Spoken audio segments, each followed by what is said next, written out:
భారతదేశంలో ఎస్సీ ఎస్టీలు అత్యధికంగా ఎంపీలుగా గెలిచేది, ప్రజాప్రతినిధులు గెలిచేది భారతీయ జనతా పార్టీలోనే. ఈ దఫా కూడా అదే సంఖ్య ఉంది. అయితే గతంతో పోల్చుకుంటే కొంత సంఖ్య తగ్గింది. అది రాజ్యాంగాన్ని మార్చేస్తున్నారంటూ జరిగినటువంటి ప్రచారం కారణంగా కొన్ని సీట్లని కాంగ్రెస్ పార్టీ గెలుచుకుంది. బట్ గిరిజనులు మాత్రం దాన్ని నమ్మలేదు. ద్రౌపది ముర్ము ప్రభావమా, లేకపోతే గిరిజన ప్రాంతాల్లో ఆర్ఎస్ చేసిన కృష ఏదైనా కావచ్చు. మధ్యప్రదేశ్లో 21.1% గిరిజనులు ఉన్నారు. అక్కడ 29కి 29 సీట్లు బీజేపీ గెలుచుకుంది. ఛత్తీస్గఢ్లో 11 సీట్లు ఉన్నాయి.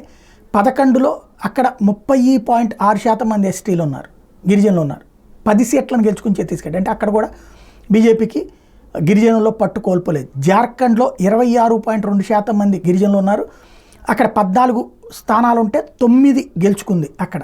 తద్వారా అక్కడ గిరిజనులు కూడా పట్టుంది. కొంత తగ్గింది. ఎందుకయ్యా అంటే అక్కడ ఈ 14లో కూడా ఏదైతే హేమంత్ సోరెన్ అరెస్ట్ కారణంగా. మరి ఒరిస్సాలో 22.9% మంది గిరిజనులు ఉన్నారు.